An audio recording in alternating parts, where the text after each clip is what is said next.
என்னுடைய பர்சனல் தெரியுமா? அதற்காக நான் நல்லவ கிடையாது. வனிதா விஜயகுமார் ஓபன். விஜயகுமாரின் மகள்களில் ஒருவரான வனிதா 90களில் சினிமாவில் ஹீரோயினாக நடித்தவர். விஜய்க்கு ஜோடியாக சந்திரலேகா படத்தில் எல்லாம் நடித்தார். பிறகு திடீரென அவர் திருமணமாகி செட்டிலானார். ஆனால் அந்த திருமண வாழ்க்கை நல்லபடியாக போகவில்லை. அதிலிருந்து வெளியே வந்து சில திருமணங்கள் செய்து கொண்ட அவருக்கு அதுவும் சரியாக அமையவில்லை. இப்போது சிங்கிளாக இருக்கும் அவர் மிஸ்ஸஸ் அண்ட் மிஸ்டர் என்ற படத்தையும் இயக்கினார்.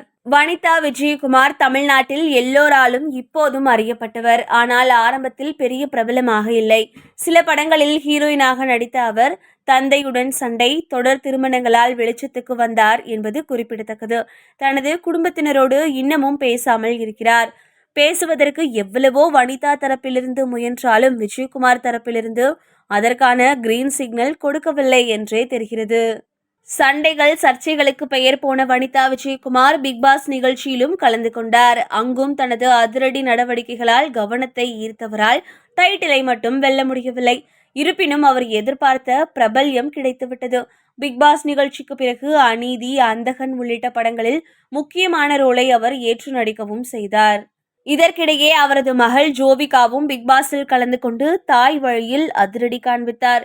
சூழல் இப்படி இருக்க ராபர்ட் மாஸ்டரை ஹீரோவாக வைத்து தான் ஹீரோயினாக நடித்தும் மிஸ்ஸஸ் அண்ட் மிஸ்டர் என்ற படத்தை இயக்கினார் வனிதா. கடந்த வருடம் தியேட்டர்களில் ரிலீஸ் ஆனது. ஜோவிகா தான் படத்தை தயாரித்திருந்தார். எதிர்பார்த்தபடியே படம் படு கிரிஞ்சாகவும் ஆபாசமாகவும் இருந்ததாக படம் பார்த்த ரசிகர்கள் கழுவி கழுவி ஊற்றினார்கள். அது மட்டுமின்றி எந்த ஓடிடி நிறுவனமும் அந்த படத்தை வாங்குவதற்கு முன்வரவில்லை. எனவே யூடியூபிலேயே வெளியிட்டார் வனிதா. இந்நிலையில் வனிதா விஜயகுமார் சமீபத்தில் அளித்த பேட்டி ஒன்று சோஷியல் மீடியாவில் ட்ரெண்டாகி உள்ளது. தனியார் யூடியூப் சேனலுக்கு அவர் கொடுத்த பேட்டியில், ஒரு பர்சனாக எனக்கே என்னை ரொம்ப பிடிக்கும். நல்ல ஒரு நண்பராகவும் இருப்பேன். என்னை பர்சனலாக உங்களுக்கு தெரியும் என்றால் கண்டிப்பாக என்னை உங்களுக்கு பிடிக்கும் என்றுதான் சொல்வேன். அம்மா என்பது ஒரு பொறுப்பு. எல்லா குழந்தைகளுக்கும் அம்மாவை பிடிக்கும். எல்லா அம்மாக்களுக்கும் குழந்தைகளை பிடிக்கும்.